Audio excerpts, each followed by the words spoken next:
اپنے اندر اپنے عقیدے کو خود بھی محفوظ رکھیں اور اپنے بچوں کے اندر بھی عقیدے کو محفوظ رکھیں۔ اب میں اتر کر کے تھوڑا سا آپ لوگوں کی زبان میں اس بات کو بتانا چاہوں گا کہ آپ ہمیں بتائیں کہ اسلام کے اندر جس چیز کو مانا گیا ہے، بنیادی عقائد تین ہیں۔ اسلام کے اندر بنیادی عقائد تین ہیں۔ نمبر ایک توحید، یعنی اللہ کو ایک ماننا، اس کے ذات کے حساب سے، اس کے صفات کے حساب سے، یعنی کہ اللہ ایک ہے۔ اور اس کے بعد رسالت، یعنی کہ آپ صلی اللہ علیہ وسلم اللہ کے رسول ہیں، آخری رسول ہیں۔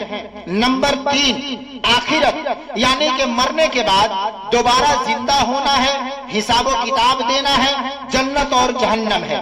ان تین چیزوں کے ماننے کا نام اسلام ہے۔ اگر ہمارا عقیدہ ان تین چیزوں پر ہے تو پھر ہم مسلمان ہیں۔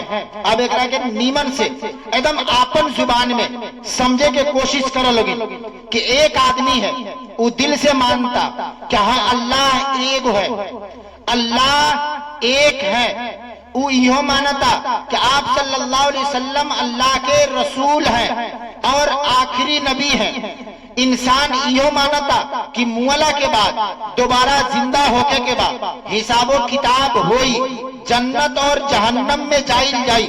یہ تینوں عقیدہ دل سے مانے کے بعد اگر دل سے آدمی تینوں عقیدہ مانتا تو پھر اوکرا کے مسلمان کہل جائی، اوکرا کے مومن کہل جائی۔ اگر اب ایک ہولا عمل کئی جلا، جیسا کہ تو ایک کے مثال سے سمجھا لوگی کہ ایک آدمی کہتا کہ 5 وقت کے نماز ہم نے کے اوپر پڑھل فرض با، رمضان کے روزہ رکھل فرض با، تو اگر یہ عقیدہ با کہ 5 وقت کے نماز فرض با، روزہ رکھل فرض با، تو یہ عقیدہ بھائی۔ اب 5 وقت کے نماز پڑھتا تو یہ عمل بھائی، رمضان کے روزہ رکھتا تو یہ عمل بھائی۔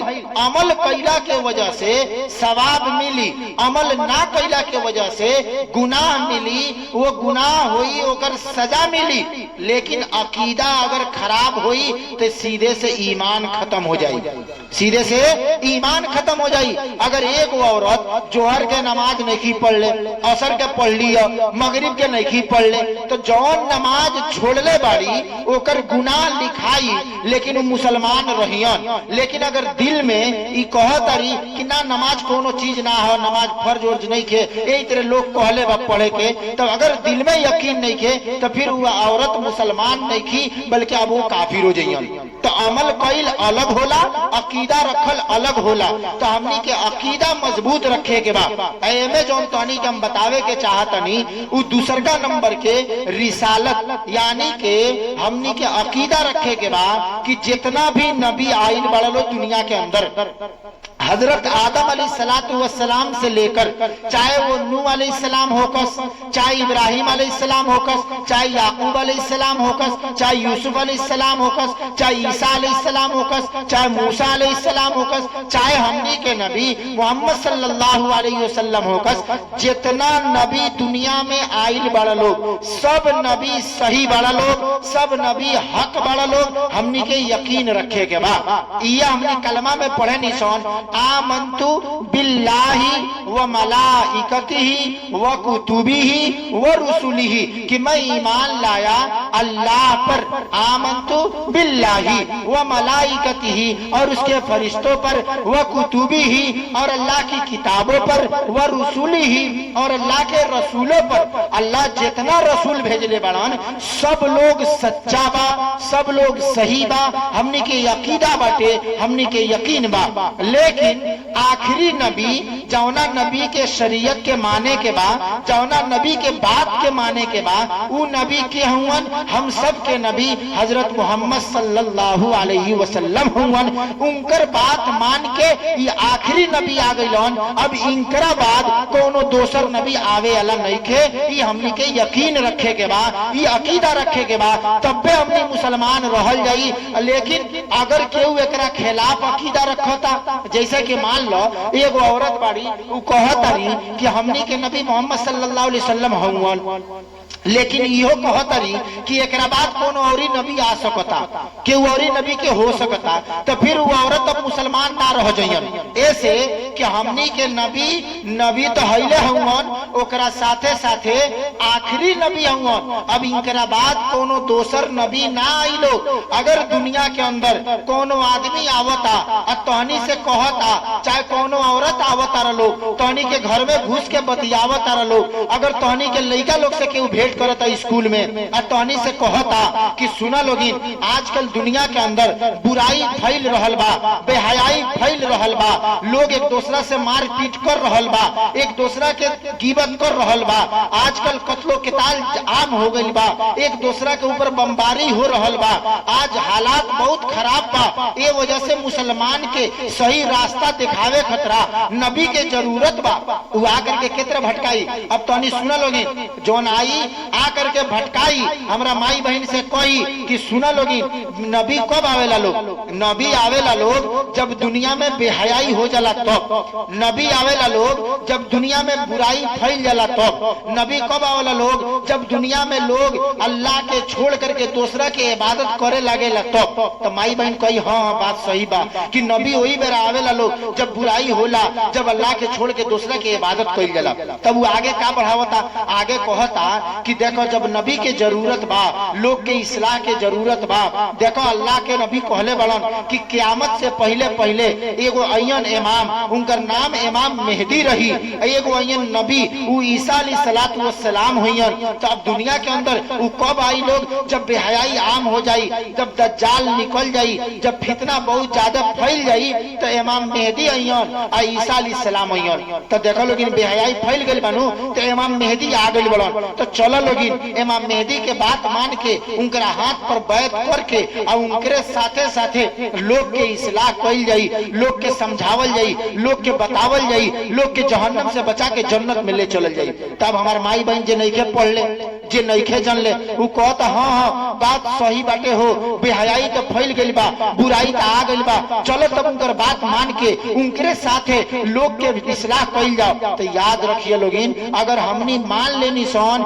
कि नबी के बाद कौन और नबी आवेला बा, तो याद रखिए लोगिन कि हमनी मुसलमान ना रहल जाई, हमनी काफिर हो जाई, हमनी ईमान से निकल जाई। ये वजह से ध्यान रखे के बा अगर कोनो चुट्टा आकर के इतने धोखा देता, अगर कहता कि फलानवा एगो इमाम हुआ आइल बड़न, फलानवा नबी हुआ आ गइल बड़न, चलो उनकर बात मान के लोग के अंदर इस्लाह करे के बा, जन्नत दोजख के बात करे के बा, तो तहनी ओबरा हमार बात याद रखिए लोगिन कि एगो मौलवी साहब आई रहलन जो हमनी के बता के गइल बड़न कि हमनी के नबी आखिरी नबी हउन, इनकरा बाद कोनो नबी ना आइलो। ए वजह से ते कहत तरी ते झूठ बोलत तरी, ते जन झूठा आई ते सही नहीं बोलत, नबी अब नहीं खलवा सकत, हमनी के आखिरी नबी आ गइल बड़न, अब एकरा बाद कोनो नबी ना आइलो। इंशाअल्लाह ये बात हमनी याद रखल जाई, हमनी के दिमाग में बैठावल जाई, अपना शहवर लोग से भी बतावल जाई कि देखा तू काम करे जाता रह, अगर काम करे के दौरान तारा से केहू इतने बतियावता, तारा से केहू कुछ कुछ इतने बतावता, तो तू ओकर बात मत मनिया। नबी हमनी के आखिरी नबी हउन, एकरा बाद कोनो नबी ना आइलो। दोसर का चीज अब कही कि ठीक बा नबी मत मानो, हमरा के इमाम मेहदी मान लो। अल्लाह कहले बड़न कि जौना बेरा क़यामत करीब होई ओकरा से पहले हम बहुत सारा निशानी दिखाएं, और निशानी का बाटे कि ओमे बेहयाई आम हो जाई। सूरज जौन पूरब से निकलेला पश्चिम में डूबेला, इस सूरज पश्चिम से निकली पूरब में डूबी, ओबरा दज्जाल निकली, ओबरा याजूज माजूज निकली लोग, अब ओबरा बुराई ज्यादा फैल जाई। तो अब देखो वो कौची कही कि ओबरा इमाम मेहदी अइयन, तो तू हमरा के इमाम मेहदी मान लो, हमरा पीछे पीछे चलो, जे तरह कहता नहीं उतरे करो, लोग के इस्लाह करे के बा, लोग के सुधारे के बा। अब जे हमार माई बहन नहीं के पढ़ले नहीं के जानले, वो तो सोचता कि बहुत अच्छा बात कहतरन, इनकर बात मान लेवे के चाहिए, बात तो सही कहतरन। तो हमार माई बहन तनी गौर से सुन ले लोगिन, याद रखिए लोगिन, एमे जौन पॉइंट याद करे के बाटे वो बात का बा कि इमाम मेहदी जौन होइयन उनकर नाम मोहम्मद हुई और उनकर अब्बा के नाम अब्दुल्लाह हुई। ऐसे कि आप सल्लल्लाहु अलैहि वसल्लम कहले बड़ान कि आखिर जमाने में जो इमाम मेहदी आएंगे उनकर नाम हमारा नाम पर और उनकर अब्बा के नाम हमारा अब्बा के नाम पर। तो हमने के नबी के नाम रहे मोहम्मद सल्लल्लाहु अलैहि वसल्लम, हमने के नबी के अब्बा के नाम रहे अब्दुल्ला। तो जे इमाम मेहदी होई उनकर नाम होई मोहम्मद और उनकर अब्बा के नाम होई अब्दुल्ला। तो सबसे पहले जब वो आदमी तारा से आके बतियाई कि हम इमाम मेहदी हई तो ओकरा से पूछिए लोगिन कि बताओ कि तोर नाम का हो। अगर वो कहता कि हमार नाम फलानवा हवे तो ओकरा से वही बेरा फौरन कहियो ना ते झूठा है। ऐसे कि हदीस के अंदर बा कि इमाम मेहदी के नाम अब्दुल्ला हुई और उनकर अब्बा के नाम इमाम मेहदी के नाम मोहम्मद हुई और उनकर अब्बा के नाम अब्दुल्ला हुई। तो ते दूसर नाम बताओ तरी ते के मतलब ते झूठ बोला तरी। चलो उ तो मान लेनी यो झूठ बोल सकता, उ तारा से कह सकता कि हमार नाम मोहम्मद हो हमारा अब्बा के नाम अब्दुल्ला हो। तो ओकरा से पूछिए ते पैदा कहाँ भइल बड़ी, बिहार में भइली हो, हिंदुस्तान में भइली हो, उत्तर प्रदेश में भइली हो, कहाँ तो पैदा भइल बड़ी। अगर वो बतावता कि हम हे मुल्क में पैदा भइल बनी तो मदीना के अलावे अगर वो कही कि हम कहीं दूसरा जगह पैदा भइल बनी तो समझ जाइए लोग कि वो झूठा हवे। ऐसे कि इमाम मेहदी के बारे में हमनी के नबी बतैले बड़न कि वो जब भी पैदा हुईन तो वो मदीना में पैदा हुईन, वो कहीं और ही पैदा नहीं कन हो सकत। तो यो बात याद रखिए लोग कि वो कहाँ पैदा हुईन, मदीना में। ओकरा बाद में चौथी चीज कौची याद रखे के बाद कि वो कहाँ उनका बारे में मालूम होई कि इमाम मेहदी हुवन, मक्का में। हमनी के नबी कहले बड़न कि मक्का में उनका बारे में पता चली कि इमाम मेहदी हुवन और उनका पीछे पीछे लोग जाई वो इमाम बनियन, नमाज पढ़ियन और ईसा अलैहिस्सलातु वस्सलाम आसमान से उतरियन और फिर दज्जाल से लड़ाई हुई और उनका खिलाफ जंग हुई।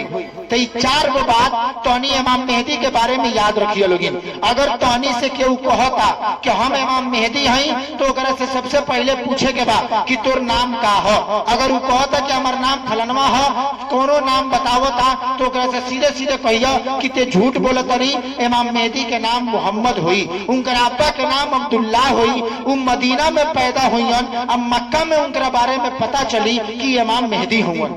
ओकरा बाद अगर वो कहता कि हम ईसा अलैहिस्सलाम हई, हमारे माँ बाप तनी गौर से सुन लोगे, बस आखिरी बात चलता, अब टाइम खत्म होने वाला बा तो इंशाल्लाह तोहनी के सामने बात पूरा हो जाई और बात खत्म हो जाई।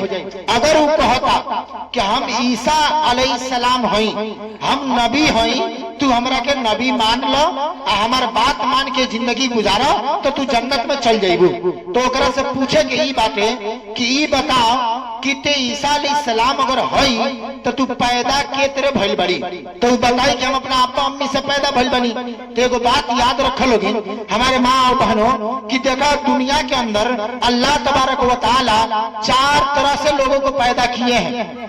सबसे पहले हजरत आदम अलैहिस्सलाम पैदा भइल बड़न बिना माँ बाप के। आदम अलैहिस्सलाम के ना केहू अब्बा रहल ना केहू अम्मी रहल, आदम अलैहिस्सलाम बगैर माँ बाप के पैदा भइल बड़न। अल्लाह ताला उनकर पुतला बनैलन, ओकरा अंदर रूह के फूंक देलन, आदम अलैहिस्सलातु वस्सलाम बोले लगलन। तो आदम अलैहिस्सलाम के ना अब्बा बड़न ना अम्मी बड़ी।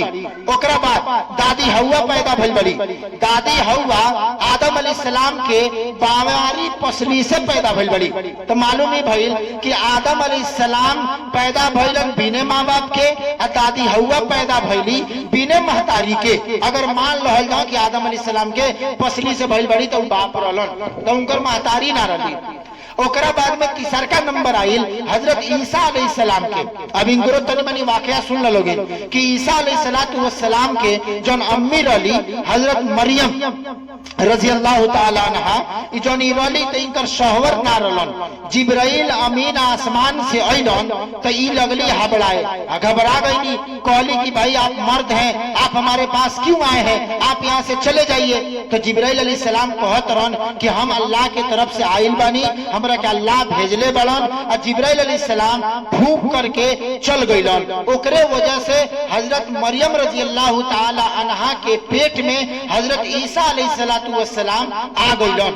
ओकरा बाद में हजरत ईसा अलैहिस्सलातु वस्सलाम अपना अम्मी हजरत मरियम रजी अल्लाह ताला अन्हा के पेट से बगैर बाप के पैदा भइल बड़न। ये वजह रहे कि जब पैदा भइलन तब यो देख लोगिन, तनी पहिलका बार कहीं सुनत हो लोगिन, जे पढ़ले होई कहीं मदरसा में गइल होई तो सुनले होई कि जब मरियम रजी अल्लाह ताला अन्हा के बच्चा हजरत ईसा अलैहिस्सलाम पैदा भइल और ले करके जब गांव में आईनी तो लोग लागल कहे कि ए मरियम ई तो तू बहुत गलत काम कइले बाड़ू, यानी उनकरा ऊपर गलत इल्जाम लगावे लागल लोग कि ना तार बियाह भइल बा ना तार शौहर बाड़न, तो फिर लड़का कहां से आ गई, एक मतलब तू गलत औरत बाड़ू, लोग उनकरा ऊपर इल्जाम लगावे लागल। तो अल्लाह ताला कहलन कि मरियम तू ये लोग से कह दो कि हम नहीं बतियावे वाला। फाशारत रही मरियम कहतरी कि हमरा से एतराज करत लोगिन, सबसे बढ़िया बा कि लड़का से पूछ रहे लोगिन। अब देखा लोगिन हमारी माँ और बहन तो गौर से सुना लोगिन कि ईसा अलैहिस्सलाम गोद में बाड़न, गोद में लेके आइल बड़ी, लोग एतराज करता कि लड़का कहां से तू लेके आ गइलू, ना तार बियाह भइल ना शादी भइल ना केहू से निकाह भइल, फिर लड़का कहां से आ गइल तारा लगे। तो हजरत मरियम कहतरी कि लड़कुए से पूछ ले कि लड़कुआ आइल कहां से बा। अब ओकरा के लोग कहता कालू कैफ नुकल्लिमु मन काना फिल महदी सबिया, ई लड़का पागल हो गई है। ई बतावा कि जो लड़का गोद में बा जो अभी पैदा भइल बा उ केत्र बतिया सकता, ओकरा सामने केत्र पूछ सकता नहीं जन कि कहां से आइल बड़ी।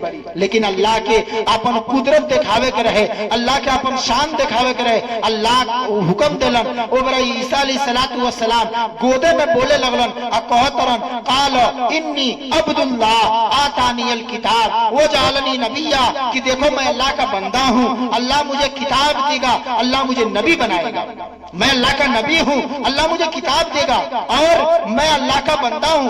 गोद में ये बोलत रहन के ईसा अलैहिस्सलाम। तो मालूम का भइल कि ईसा अलैहिस्सलाम बगैर बाप के सिर्फ माँ से पैदा भइल बड़न, हमनी चौथा किस्म के हईसन जौन माँ और बाप दोनों के मिलला से पैदा होके निसन।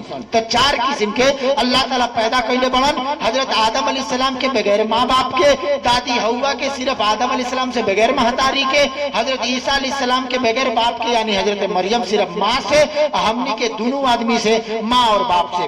तो अगर वो आदमी कहता कि हमरा के ईसा मान लो हम नबी हई ईसा अलैहिस्सलाम हई, तो ओकरा से पूछे के बा कि तू पैदा के तेरे भइल बड़ा।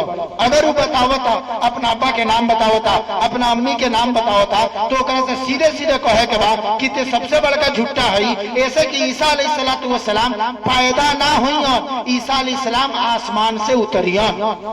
माँ और बहनों गौर से इसको सुनिएगा कि ईसा अलैहिस्सलाम आसमान पर जिंदा है। जब उनके कौम के लोग उनको कत्ल करने के लिए उनके घर में घुसे थे तो जो सबसे पहले घुसा था कत्ल करने के लिए, अल्लाह ताला ने ईसा अलैहिस्सलाम को आसमान पर उठा लिया और जो घुसा था उसी को ईसा अलैहिस्सलाम की शक्ल में बना दिया। तो बाद वाले जब घुसे तो उसी को ईसा समझ के कत्ल कर दिए और ईसा अलैहिस्सलाम जिंदा आसमान पर चले गए। जब क़यामत करीब होगी, जब दज्जाल निकलेगा, लोगों को मारेगा, लोगों को काफिर बनाएगा, लोगों को भटकाएगा, उस वक्त ईसा अलैहिस्सलाम आसमान से उतरेंगे। मुल्के शाम में जो ईसा अलैहिस्सलाम आसमान से फरिश्तों के जरिए से उतरेंगे, उस वक्त लोग उनको देखेंगे और फिर वो आने के बाद इमाम मेहदी के पीछे नमाज पढ़ेंगे और फिर जंग होगी और दज्जाल से किताल करेंगे और उस वक्त उसका खात्मा करेंगे। ये बताइए कि अगर कोई कह रहा है कि हम ईसा अलैहिस्सलाम हैं तो उससे पूछिए कि तेरी माँ है तेरे बाप है कि नहीं है, तो मालूम ये हो जाएगा कि ईसा अलैहिस्सलाम पैदा नहीं होंगे, वह आसमान से उतरेंगे और तू पैदा हुआ है इसका मतलब तू झूठा है। इसके साथ साथ कि ईसा अलैहिस्सलाम दुनिया के अंदर जब आएंगे तो उस वक्त दज्जाल निकला होगा। दज्जाल किधर निकला ये भी बता, अगर तू ईसा है तो दज्जाल कहाँ है कि तू पहले ही आ गया है। इसलिए मैं अपनी माँ और बहनों से ये गुजारिश करूंगा कि अपने इस अकीदे को महफूज रखना है कि हम सबके आका व मौला ताजदारे मदीना अहमद मुज्तबा मोहम्मद मुस्तफ़ा सरकार दो आलम सल्लल्लाहु अलैहि वसल्लम आखिरी नबी हैं। आपके बाद कोई दूसरा नबी नहीं आएगा। अगर आप लोगों के घरों में कोई औरत आती है या आपके घरों में कोई मर्द आता है, आकर के आपसे बातें करता है, आप आपको भटकाता है, आपको इस तरीके की बातें सुनाता है कि मेरी बहन देखो क़यामत करीब है, बुराइयां फैल रही हैं, ईसा आना जरूरी है, मेहदी का आना जरूरी है, वो आ गए हैं, चलो तुम बैत कर लो, तो बराए मेहरबानी आप हमारी बातों को याद रखिएगा। आप उससे जरूर पूछिएगा कि अगर वो मेहदी है तो उसका नाम क्या है, उसके बाप का नाम क्या है, वो कहाँ पैदा हुआ है, कहाँ उसका मालूम हुआ है। अगर ईसा है तो उनके माँ बाप है या नहीं है, अगर माँ बाप है तो आप हमें बताओ कि वो सिर्फ माँ से पैदा हुए थे, वो पैदा नहीं होंगे, वो आसमान से उतरेंगे तो ये कैसे पैदा हो गया। तो ये बातें आप याद रखिएगा, तो इंशाअल्लाह हमारे अकीदे महफूज रहेंगे।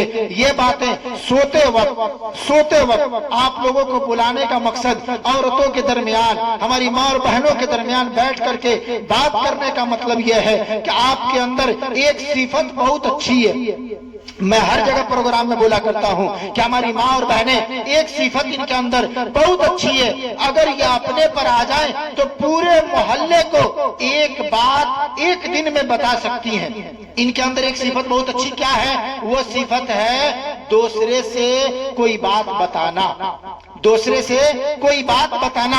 लोग कहते हैं कि औरतों के पेट में बात नहीं पचती है, लोग उसे ऐब के तौर पर कहते हैं। मैं कहता हूँ ये बहुत अच्छी बात है, आपके पेट में बात नहीं पचती है, आप कहीं भी जाकर के बोल देती हो। अल्लाह के वास्ते ये जो दीन की बात आप सुन रही हो, ये भी जाकर के कहीं कहीं बोलो, ये भी जाकर के कहीं कहीं बताओ। आप इसको दिमाग में बैठा लो और याद रखो, अगर आपके बताने की वजह से एक लड़की भी सुधर गई, एक औरत भी बन गई और उसने नमाज रोजे शुरू कर दिए, मैं कसम खा के कह सकता हूं कि इंशाअल्लाह अगर अल्लाह चाहे तो हमारे सिर्फ उसी बताने की वजह से और एक औरत के सुधर जाने की वजह से कल क़यामत के दिन इंशाअल्लाह हम जहन्नम से बच करके जन्नत में चली जाएंगे।